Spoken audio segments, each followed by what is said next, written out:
Hello there and welcome to What's Your Story? My name is Solea Munyana, narrative strategist and founder of Narrative Gurus, and welcome to this episode of What's Your Story? On this episode, I am joined by Arnold Mugagga, an industrial design thinker, product developer, entrepreneur, philanthropist, and business coach. He is also the founder of Zeto Africa and mind behind the innovation, the Seed Pack. All right, Arnold, welcome to this episode of What's Your Story? We're so happy to have you here. Thank you for having me. We'll start with an easy one. Kindly introduce yourself and tell us what it is that you do, because I read your bio. It's quite a bit of a lengthy one, but you can tell us what it is that you do. I'm Arnold Mugagga, born and raised in Uganda, and I support teams that are curious into building tools that do not yet exist, but are clearly needed to exist by a very, very specific group of people. So what that's in a nutshell. I know, because now I'm wondering, how would you go about, in one word, how would you go about describing what is it that you do? Are you an innovator? Are you an inventor? I'm an industrial design thinker. That means that I explore with like-minded people into a direction that I explore concepts that would make great products or solutions to a particular problem. From exploration of concept to build of product, go to market, into scale. Okay, that sounds quite interesting. We'll move on to our warm-up question, I'd call that. Is there any innovation, a favorite innovation, whether local or global, that you have seen that has impressed you, and why? An innovation that has impressed me, that leaves a really great imprint, is a matchbox. Oh. The wrapped in a paper box with little wooden pieces and some coating on the edge. You strike it and you have fire. And if you think about it, it puts fire, the ability to summon fire, into the pocket or hand of every child or adult. Now, the outcome, that's what's fascinating. Fire, we can make. We started with the stones, spark, light it, and then the sticks. And this is there's a huge difference. The chimpanzees are not making fires to warm themselves in the night. And you see how much just this simple act sets the human apart from warming us, keeping predators away. We're evolving to cooking our food, and now we're digesting quicker, and then the bodies change, etc. And then it continues that someone or a group of people have continuously improved a way for us to harness and keep this vital thing called fire, and package it in such a simple way, inside very simple paper, stick, coating, strike it, and you have fire. A lighter won't work on a mountain 3,000, 4,000 feet up. A matchbox will. So wherever you are, it sort of conserves the human, and in such a small item that even the poorest person can afford. Now that's genius product. Yeah. Right. And considering that the matchbox has been around for centuries, I think that's fascinating that you'd pick that. I hadn't thought of it in that way. I was like, matchbox, really? It's complete. Yeah. There's nothing to add or subtract. It's actually, because when you think about it, people just get fancier with the packaging, right? It's like, oh, do you want bigger sticks? Do you want a bigger box? Do you want better labeling? But essentially, it will still be the same product. Easter version, Christmas version, birthday version. It remains the same. The spirit of it is complete. That's the most inspiring product I know to date. Okay. Yeah. All right. Thank you for sharing that. And do you have any locally that appeals to you? Locally, I would say it's not. It would seem a bit strange, but we love strange here. Please tell me. Locally, actually not. I see products that have conserved a culture for different small groups of people, but that sort of cut across all the people. I don't know where the origins are from. For example, the cloth that The women cover themselves, the lesu, and then they carry their babies, keep the child close to the body for warmth. No incubators, but babies are born and kept through this simple tool and how much value it brings. Huh? I think that's fascinating, but the cloth does not come from here. Not particularly. But, I mean, we have the backcloth, so it's for something completely different. But I understand. I love your examples. They've got me thinking about things that I probably hadn't thought of. You know, when you think of the lesu, the wrapper, and of course the matchbox. Everything is a tool, and everything has been made, which means that everything within that surrounds a human being has been conceived of a human mind. And from the time that we wake up, we're born, we're interacting with objects. And we seem to live a life of relation. We relate with other beings, we relate with animals, we relate with elements, and we relate with objects, with tools. And if a tool is well designed, it gives you peace of mind. You don't think about it. You sit on the chair, it's not squeaking. Good design. If it's squeaking, it takes your peace of mind. I might fall. Bad design. And so objects seem to give us a peace of mind, and that's a good relation with them. But we seem to forget that, that these things were made because they sit so seamlessly into our lives, like a good pair of shoes. You don't feel that you're wearing shoes. So if it's well done, it ceases to be, to be present. Oxygen, breathing. I know, right? Just now. The process, it's just, it's happening seamlessly. It's a great process. It doesn't even need your cooperation. I mean, whether you decide to hold your breath or not, but I just love that you've given those as examples. It gives me a different perspective of the world. So thank you for sharing that. Okay, so we'll move on to the next question. When it comes to creativity and innovation, what inner narrative do you carry about yourself, and what do you believe about your role as a creator? I ask you this question because you encounter people, I think, in your line of work who feel that they're not creatives. I don't think I am a creator. And yet you've just described something where the inventor of shoes, that's a creation, that's creativity, that's innovation. But I'm curious as to what inner narrative you carry about yourself when it comes to innovation and your role as a creator. A great narrative I hold for myself as a creator of things, physical or digital, is that I live in a man-made world of things, and it's my privilege to use them, and it is my duty to improve them. So say, for example, a fork today was not a fork 2,000 years ago. It's very different. Do you see it? Or a bathroom. If you look at the castles design, it's very horrific. We won't go into the details of how it operated, but a flush toilet is much better. And someone took it upon themselves and said, "This is my duty to improve this thing."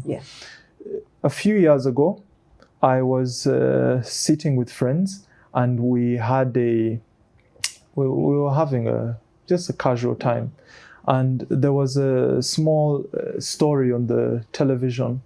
These students were in Buama, like 1 hour, 2 hours from here with bad traffic, were sitting in a classroom, completely mud floor. Only one sat on a brick because he was the head prefect. All right. You must have your props as a head prefect. Yes. But this is the chosen upgrade to say, well, there is no furniture in this room, but the one that deserves some respect will sit on a brick. This is the year 2016. We have the internet. People are talking about exploring outer space. It's just like galactic life. We're making breakthroughs and seeing much smaller particles. I don't know, quantum computing is taking off. But in a classroom, we have a brick for an upgrade to furniture. Now, clearly, it is upon my time that has to improve. that's not the best. The tool can be better. Yes, it's good you've thought about something, but the tool can be better. And fast forward when we built, we thought, well, it might be interesting to investigate, say every child gets a school bag. What if the school bag for each child could also carry the functions to sit and write? Yes. And then began a journey of exploration. Along that journey, we met with a head prefect a head teacher in Isinjiro, Nachivale, the refugee camp in the west of Uganda. And I was standing next to him, and he said, he caught the bag and a small sample. We were testing, seeing how do the children respond, how does it operate indoor classrooms without a proper surface. How would it respond if the room is wet, when muddy, or in the dung when it's wet? And so we went to this particular school to just test the product. He took the product, called his deputy, and he said, omuzunga akola. Meaning The white person can make things. But we were building this item locally, and we're trying to understand how to improve it. And so you see that also there is a large distance that a lot of us forget that our world is made. It's made by us. And we sort of take that privilege and say, well, I don't have the capacity to, perhaps others can. And that's the field of view that he had, and he shares it with many people. They're not aware, but I think that's interesting to change through action. I think what I take away from your story right now, even you just saying something as there is a tool, and what can I do to improve it? Let me speak for myself. I would look at a fork and just say, I think it's pretty okay. I don't think I want to touch someone else's invention. I think the person who did it knew what they were doing, and I'm not going to bother with it to improve on it. I think that the mindset that I am quite taken up by is you looking at it to say, no, actually, it can be improved. And to also shift that same mindset to say, look at this child who's seated on a brick. It's great that you've come up with a solution, but what else can we do? And also doing something like going to the end user to ask, how does this, let me see how this works in your environment. Most of the schools that are up country, are made out of mud and wattle, being cow dung. It's uneven floors sometimes. The rains will come, completely damage the floor surface. Maybe there's not enough funding. I'm just trying to figure out, okay, what could actually work? Because the traditional furniture of a table and a chair that are used to a flat surface might not work in this environment. So I've taken that from your story, but I think what I'm also curious about when it comes to your mindset and innovation, you taking it upon yourself. This is 2016. When you see this story and you're thinking something can be done. Paint the picture. What are you doing at that point in time in your life? What business are you in, or what field are you in? And how did you start the process of something can be done, and the design process of, okay, let me sketch something out. Let me now start trying to create something. Can you walk us through that? This is a great question. It takes me to the power of environments, where you are. At the time, I was working with a local architect, now rebranded to Local Works. And the work that we were doing, we were designing schools. One of them is an award-winning school based on the design of the school. And so the architecture firm was Ease. It's pretty intense because there were often discussions, for example, what kind of the profile of the wood to use inside a home or inside a bedroom, and say, well, should we take the profile of the wood that the texture is running horizontally or vertically based on when the light strikes the piece of wood? At what point does it give a better feeling to the person inside the room? Is the room too narrow? And perhaps if it's a bit, if it's too narrow, maybe then the horizontal, the texture running horizontally will give a feeling of expansion of the room, or is the height too... Yes. Mm. That depth of thought into a simple thing like a bed, someone is just going to come and lie down on it. But there is a lot of mind power, human mind power behind small decisions. I was quite inspired working with this team. And at the time we were,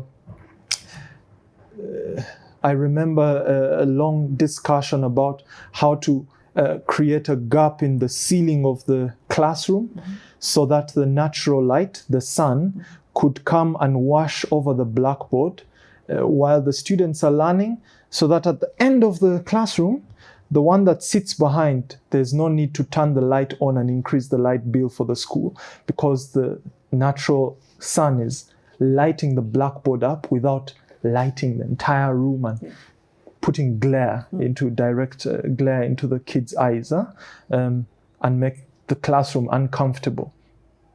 But the classroom in discussion is going to be set up in the Karamoja region. Wow. And just describe for our audience who might not even know what now, Karamoja, the Karamoja region like, is it's a semi-desert forgotten land that's very hard to live in. Pastoralists, scant of food, services, it's quite forgotten. And I felt the need to take that energy and do something with it. And I remember thinking, you know what? I have to go. Where were you going? I have to go and do something. I don't know what it is, but I have to do something. You know? There was this energy needed to be used. And at the time, this story, the mud brick and the school, and then I took some time off and went and visited some schools, just going through, seeing do they really study like this? Because when I went to school, there was a desk waiting for me when I got there. And just seeing, other students, there's nothing waiting for them. There's no surface. It's far removed from one's reality until you stand there and you realize, okay, this little girl, she has to come here, sit on this floor, bend her back, and do it for 5 hours today. Repeat it for 5 days. And do it 9 months out of 12. And repeat it for 7 years. That's crazy. Wow. Yeah. The effect it takes. And this is these are the things that surrounded me at this time. So I quit my job. I didn't know what I was going to do about this furniture problem or how, but I knew I had the energy to do it. Just the curiosity, saying, how could we change it? What could happen? It's exciting and it's scary. And it needs money. Yes, it does. It needs time. So say, okay, I've secured the time. What funds are going to make this possible? And so I took my skill set, a lot of design, a lot of freelance work, rebrand, graphic design work, website work, etc., and I pumped all that money into prototypes. I'm glad it paid off, because it was very difficult. It always is, and there's a way sometimes it can be, of course, because we're limited by time and everything, that you have to shorten what could have been a decade's worth into these few sentences that you've shared. But I think you having that spark, because, I think that's something that also I feel can be explained. You've explained it quite well, that it was a spark unlike any other, where you just felt, I have to do something. I don't know what, but I'm sure I can figure something out. And of course, you're talking about the environment being a huge contributor. I mean, I'm inspired just hearing how this firm would work, that you would even think about something as, you would think attention to that level of detail would apply to a high-end client. Like, it's this huge, I don't know, it could be Ernst & Young. We have a retreat center we're supposed to build, and that sort of thought would go into it. Like, how's the sun going to strike the wood? And then, the person who's waking up in the morning, you're thinking of all these things. But for such a thought process to also go to, this is also a school up country. These are the realities that they have to deal with. And putting thought into electricity bill, we have natural sunlight, but we still don't want the children to be, suffer from eye strain from glare. I think that is, it's very mindful, and I think all of us can approach what we do with that that sense of mindfulness to say, whatever I'm going to do, put in that level of detail and thought as to who's going to use it and who's going to experience it. Now that you brought up seat pack, you could walk us through that journey, because about the details. I don't know if you brought a sample with you, but if you didn't, that's fine. We're going to get one. But I read that you're very much about it being practical. For example, now there's something in theory, it looks great, and you're just like, oh my gosh, this would be fantastic. But then there's taking it out to the end user to say, how practical is this? Now, I read that, they were very, there was a lot of thought put into the decisions to do with the material you were going to use, the weight of the bag when it's packed, its durability, that you put a solar kit, and then also added the menstrual hygiene component. So I'd like you to walk us through that development when it came to the material that you selected versus the weight of the bag, and also the solar and menstrual period hygiene components. Bringing a concept that is completely new, very novel, into a world that does not know it needs it, but does. This can be painful. This can be painful, but curiosity is a very good friend, a very good companion in the journey. I remember, so because of my training as an architect, being familiar with process, beginning with a blank sheet, beginning with nothing, and then you have something. Very many people go through this process. I mean, a chef there's nothing, there's hungry people, and then, okay, ingredients, etc. You build up, right? And we seem to be equipped to take on new journeys and not just as human beings, but life in itself. And that is why there is no trainer course or manual on being a parent. An elephant is pregnant, it gives birth. A woman is pregnant, she's a mother now, he's a father now. You're ready, you go. Yes, you figure it out. Yeah, exactly. I think that the just being familiar with the unknown. We're very, very familiar with the unknown. It's our realities, the unknown.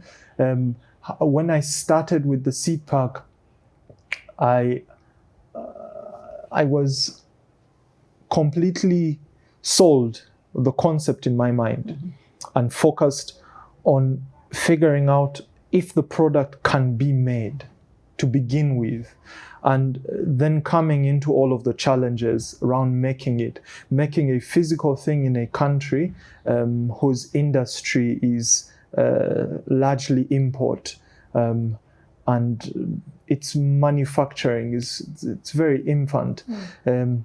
We found that, for example, aluminium makers, you could not prefabricate full prototypes that are custom formed, but you can only buy units, parts that are cut.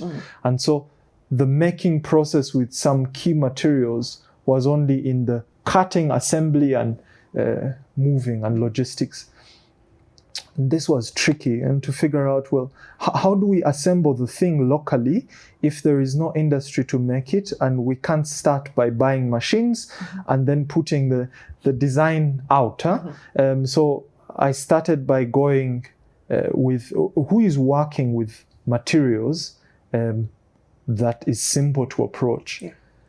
Katwe. And I spent many weeks just crisscrossing through a lot of welders, bending metals by the roadside, testing. It's like,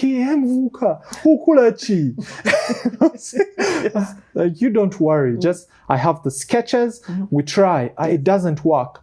Again, maybe this change, okay, let's take another component, twist it like this, combine it with this, see what happens. And that graduated into a working prototype. The first unit of the seed pack we took a small bag I made with a lady in the market in Nakawa, and a set of window frames, aluminium windows, like the bathroom windows. Yes. The frame that the windows sit inside. We took that frame before it's cut and joined for the window and just bent that and put it together. And now this is when we met the teacher in Nachi Valley. He was testing this unit, and at that point, it was clear that this is going somewhere. It could work. And then I met a gentleman who was very helpful, and he asked, "Well, okay, it's great, and you've thought about making Unit 1. Yes. What does Unit 1 cost? Have you understood the mechanics of its pricing? What does it cost you to make up to this point? What points are what costs are fixed and what costs are moving? What costs are variable?" I'm thinking, what are you talking about? And Like all this math. And then said, well, okay, so once you have a good understanding of that, you need to pay attention to where does this product fit? Yes, it's going into the classroom, but what is the classroom part of? Well, the classroom is part of a school. Okay, and what is the school part of? The school is part of an education system. Okay, and what is the education system part of? The education system is part of a ministry. Okay, and what is the education ministry a part of? It's part of a global agenda to educate. Okay, and what is the global agenda to educate? What is that part of? And what it helped me see is that this simple product was a leaf floating, beginning to float on a very big stream. What is that stream? Where does it begin and where is it going? What agendas are inside that stream? And if you can pinpoint the players in that stream, maybe you can then find relevant partners. Who wants to be close to this leaf? Do you see it? That this product, it sits within an agenda that's already running, because you will not begin a new river now. Yes. The thing has to belong somewhere. A subject has an environment. Yeah. And that then became, the work moved from focusing on the product to the environment of the product. Who are the players? Where does it belong? Who pays for such a thing? And when such a thing is used, who celebrates? Who is happy about it? And when such a thing fails, who cares? Who doesn't care? Map them out and see, well, where should I be? Where do I voice and say, hey, look, check this out. Yes. Whose objectives does it help? And then the journey went from product to very administrative, a lot of research. Yes. Into telling your story. How does this thing come about? What do I have to do with this thing, this seat park thing? And what does the child have to do with it? And who ought to listen? And where are they going? And when they pick this thing up, do they get there faster or do they get there better? It was interesting to change buckets, so to speak. This is all over a span maybe of 6 years or something like this, while doing work that pays for my life on the side. The main pursuit to bring this concept into life, into a reality, took a lot of players, a lot of hands, a lot of people that taught me how not to do it. From experience, and a lot of people that said how to do it. Yes. A lot of try and error. Nothing was clear. Yes. And no one knows where to go. Everyone is figuring it out, even the heroes. But there's good reference being close to these heroes, and that helped. So we had the first seat park in a classroom after 14 iterations, so to speak. And so the collaborators went from individuals to workshops to organizations to private entities. So the collaboration sort of followed the journey of the product. First by myself, not saying anything about it, trying to make sure it works to a point where it's ready. and then comes the interest. Okay. I wonder if this answers this question. It does answer the question, yes. In depth, or it digresses? No. It does answer it in depth. I think the thing that I would love for you to also just touch on was you've created the seat pack, which is a 3-legged stool, basically. Mm-hmm. That's something that's part of our local culture and many cultures around the world. And then you go on to figure out the materials you're using, bamboo when it comes to the wood, canvas when it comes to the other materials, that is cotton that's sourced from Uganda. I'm curious about the components of the solar kit and the menstrual hygiene kit. How did those come about? The components of the seat pack, perhaps we start from there. Okay. And so the seat pack is a school bag that turns into a bamboo chair that the child gets to class. They take their bag off. They take a bamboo chair out. They have a seat, whether upper primary or lower primary. Difference is in the height of the bamboo chair. And then they take a small slate out of their bag, writing slate. It's not new. It's a blackboard coated writing board. They put their book on top of that. So they place it on their laps and they put their book on top of that. If they don't have a book to participate in the learning, they take a piece of chalk and then they interactively join the teacher. Within that process, using it, when we take it to the schools, we started with simply the bag, the bamboo chair, and the writing board. Yes. And in one of the givings, as I said, my core identity is to be an industrial design thinker. And industrial thinking starts with listening, empathizing, understanding. Is there a problem? Of what nature is the problem? When we took the bags to the seat packs to the students, there was once in one school in Yumbe in the north, in Bidibidi. It's very far. 4 kilometers from the South Sudan border. A girl came to one of her teachers, the female patron, and asked and said, "Can I put my pads inside?"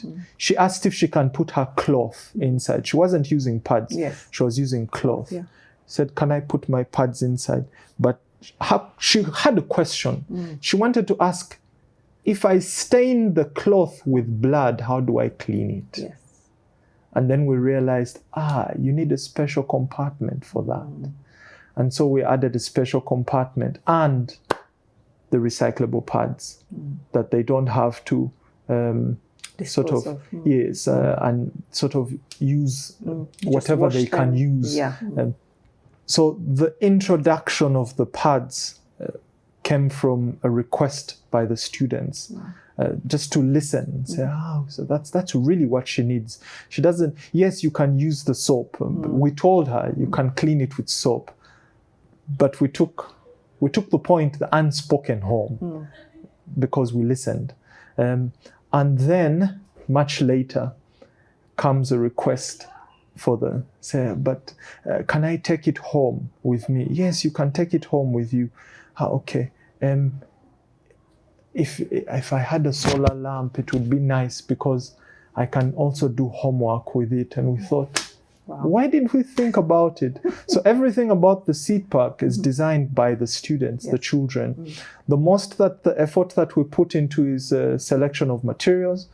Because we were building something locally, thought, well, how can we make it, before we come to local, we started off thinking, well, we need to have some strong material to hold heavy weight. Yes. So we started with investigating metal, and it was too heavy because the research said that anything that you carry should be 10% your body weight.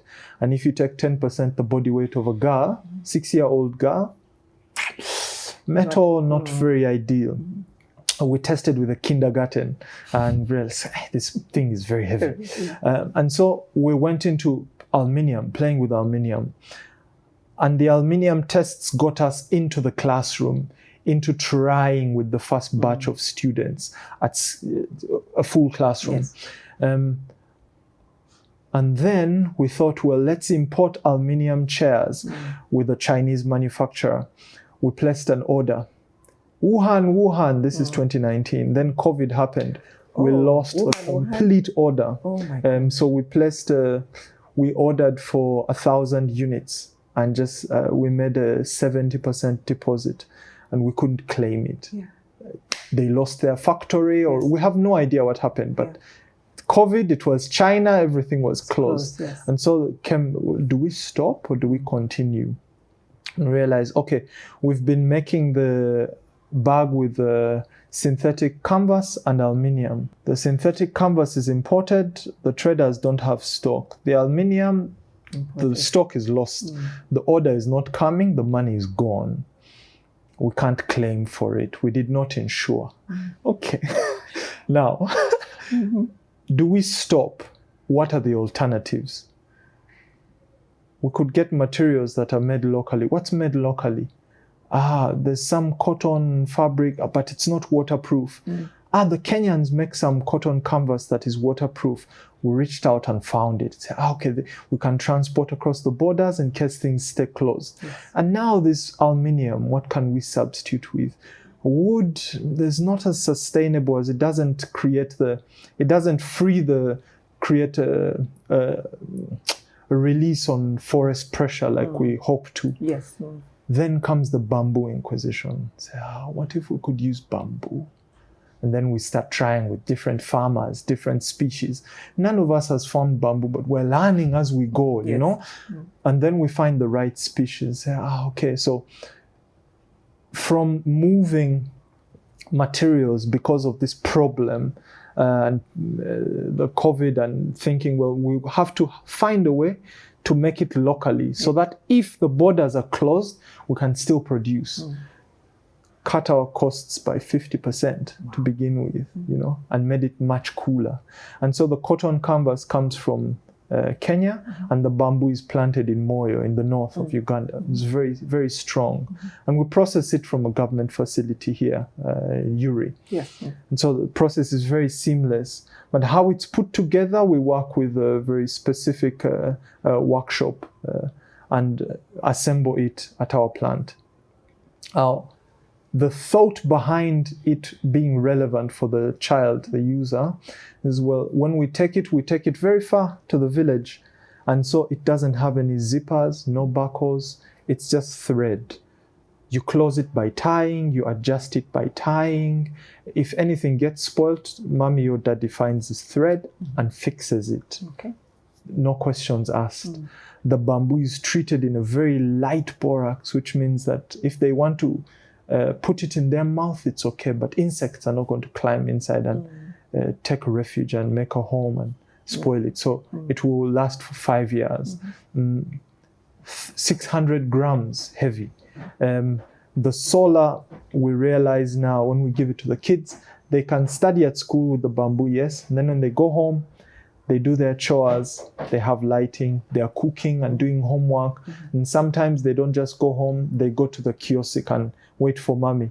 And now mommy has a kerosene lamp. She's still open to sell some vegetables. And now they have a solar lamp, a lighting, because the child is going to school. And so it becomes added value, not just in the classroom, but sort of the family value. All this we did not set out to do. We simply listened to the user. Said, well, what else would you like? And we came full circle into helping realize it and come say, does it work? Observe again. Say, listen, observe, listen, improve.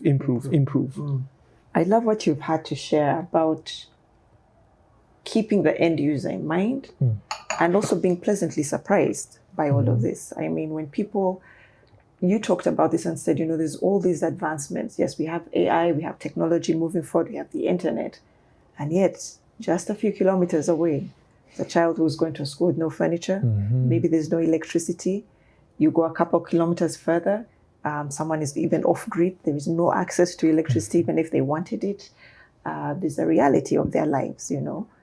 You're still a child and you're still a family member, yes. So you go to school, you're walking a long distance. How long does it take you to get there?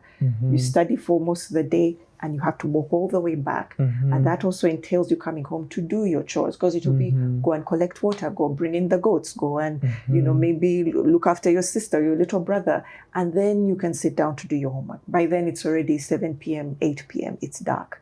and all those considerations, it just opens a whole new world, because suddenly it's like, my world isn't limited now because of lack of light. Now I can push past as long as I want. If I want to stay up at date as 9 o'clock or 10 p.m., I can do that because now I have solar. And of course, you know the story of girls. It's also something to, I mean, it breaks my heart every time I hear it, because we've had the privilege of growing up, of course, in the city, and you know, you have access to these things, sanitary towels and tampons, and it gets to a point where it's like, which brand do you want to use? That's what it comes down to. And then realizing that even in this modern day and age, this will be something that limits a girl going to school. She will actually say, I can't go to school because I don't have access to water, or I don't have any sanitary or menstrual hygiene pads or anything like that to use. Therefore, I have to stay at home and miss 4 days every single month of the 9 months that I'm at school. And for most people and most communities, they'll find that an excuse to drop out. Because it's like, well, you're missing out on school anyway. You might as well stay home, get married, and, you know, live your life. Just to supplement, we realize that the girls, most of them, are not staying home. Yes, they stay home during their period, because it's difficult to manage maybe the premises, the sanitation, or the tools to manage it, and they don't have the pads, etc. The larger fear was the cost of soap.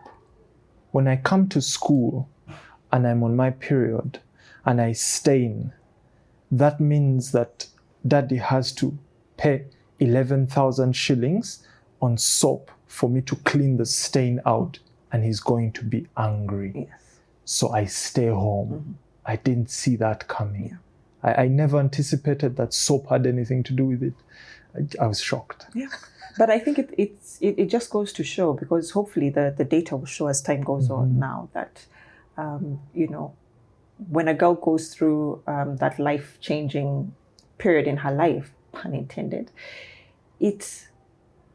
there are a lot of questions decisions that are being made once she's being watched by her parents to say, okay, does it make sense that she goes to school?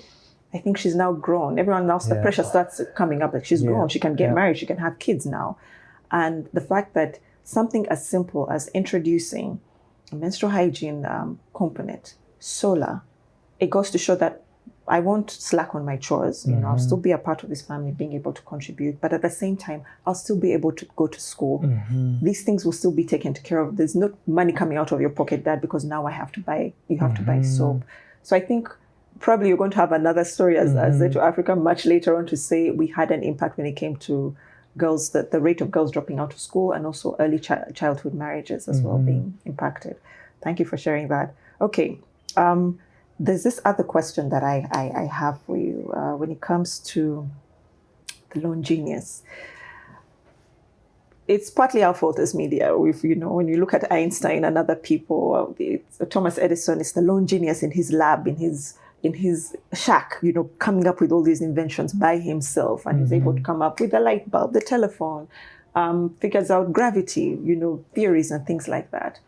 What is the reality when it comes to being a creative and being able to rely on community in order to bring your creation to life? In order to make anything, yes, for a human community, society, the only thing you can make by yourself for society is trouble. You don't need help. I wasn't expecting that. It's trouble. You don't need help. You can do that by yourself. As far as contributing positively, you need a whole host of actors, and they're always present. They pop up the right time, because exploring a subject, yes, I have a very good expertise as a design thinker. Yes, now I have gathered quite a strong wealth of a business know-how, but then I had no idea. You Zero. didn't know what you were doing. Yeah, Yes. Simply curiosity. And the greatest tool for anyone that is searching in the dark is to ask. Picture, it's just complete darkness. How and where? But when? And how? And what? Yes. With who? And why? But now how? They're asking. completely... there needs to be some kind of response to these questions. And that's what other people, the right environments do. Because you have a what question, and then you explore that. Yes. And once the what is covered, and then there is but why? That is explored. Okay, and that gives confidence to figure out then how. Yes. Because after the how, you're going to deliver it and share this thing. Yes. You know? And then when do we share it? And that feedback is coming back. It takes a complete community. It's not possible to have a lone genius. I think that it's possible to have a sort of a lone ambassador of all these questions, a lone asker, so to speak, the chief asker. Yes. How does and how. And whoever is asking, they're asking within the frame of their interest. I've had before a comparison that said, when you mentioned Einstein, an individual curious about space and time within the language of mathematics. Picasso, an individual curious about space and time within the language of art, True. perspective, etc., etc. Same question. Different person means different tools, right? But the growth of all these, the outcome of this questioning, I think that knowledge is very much like a ladder. I think that's why, this is just my opinion, I think that's why a DNA strand, if you with its twists, if you straighten it out, it looks like a ladder. Yes. Because old knowledge is built upon. New knowledge always has a reference. And the reference always has a sort of a self-correcting mechanism to say, well, yes, we thought that these were the laws. But now we found that these are the laws, but you needed these to be wrong so that these could be right. And then later, same inquiry that the earth is the center of the universe. Yes. Then telescope, no, there is a sun and we're rotating around that. Perhaps that's the extent of the expanse. No. James Webb telescope, billions and billions of God. You see it, so it's always built upon. And these are communities. As much as one person is leading and asking questions and putting them together, there is a lot of reference necessary from others. Yeah, it's not. There is no such thing as a lone genius. However, there is such a thing as hierarchy. We are a very hierarchical species. There is a head, and where there is no clear head, there is chaos. Yes. And so the lone genius is simply a result, in my opinion, a result of that natural occurrence, that the head needs to take the credit when it works, or take the noise and complaint and criticism when it fails. Yes. Yeah. So there is a need for that. But this is not the genius. They're simply the tip of the spear. Okay. But the spear is not thrown at its tip. It's thrown at its handle. You see it, yes. Huh? Yeah. All right. Thank you for that. Okay. So our final question. I'd like you to picture this, that you're speaking to a fellow entrepreneur or innovator who feels frustrated or stuck in their journey. What word would you offer them in this season? I would say clarity is your best friend.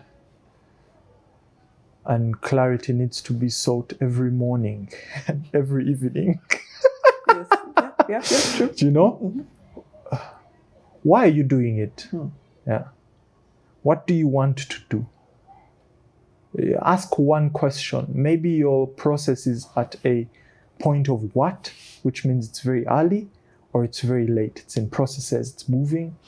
Maybe it's a how, and maybe it's a why, but you have to continuously ask and remind yourself. And when you ask, you will also see that your answer is changing.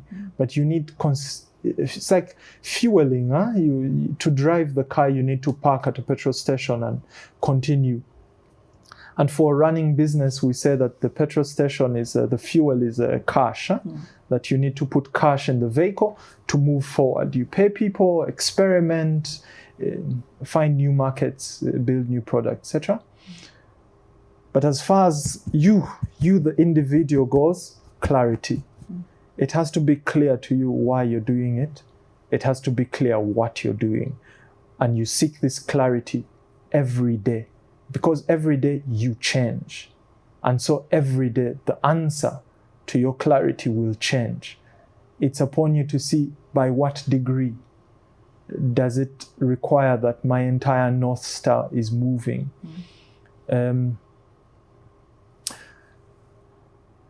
When I say clarity,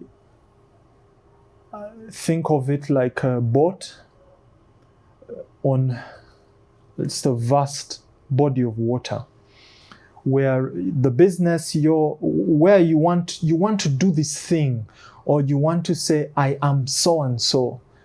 That's a destination, a point. It becomes a kind of North Star. But the position is always changing. At one point you're in luck, at one point you're not in luck. Do you know? At one point you're in peace, at one point you're in chaos.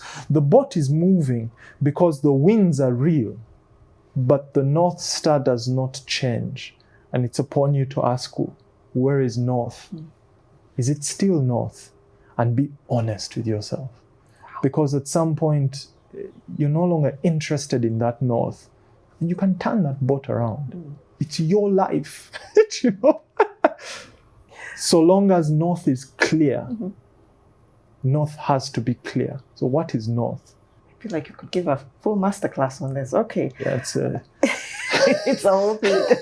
It's a whole thing. Huh? So Arnold, we're coming to the end of the interview, of course, this part of the interview. And I would like you to tell the good people where they could find you if they are interested in partnering with SeatPack, where they could go and how they could go about either being a part of the business, a part of the partnership, or gaining some of your products. We depend on really great partnerships to bring these SeatPacks into the hands of the most remote primary schools. Most remote means that we're not asking the children to pay a fee for them, we're giving them for free.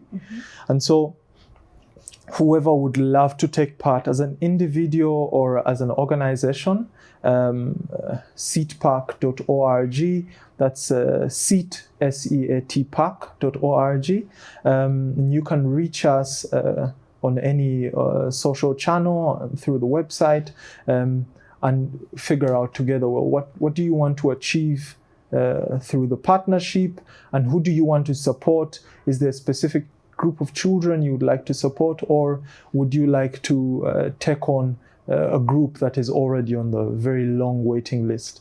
Fortunate for us, this problem is continent-wide, and fortunate for us, we're able to partner continent-wide. We're currently supporting students in 2 countries, but are really keen on getting friends that would love to see an educated Africa from their community 10, 15, 20 years from now. It begins with plugging in such support. And no help is little, you know. It takes another grain of sand to increase the beach, you know. So I think all are welcome. Yeah. All right, Arnold, thank you so much for coming here, taking the time to share your story. It's such a pleasure. Thank you. We really appreciate it. I know your story is all over the world, but I'm hoping that more of us will get to know about what you're doing. And part of the purpose or the reason behind this series is to encourage other people, and in this case, innovators, to do what you're doing. So thank you so much for coming to share your story.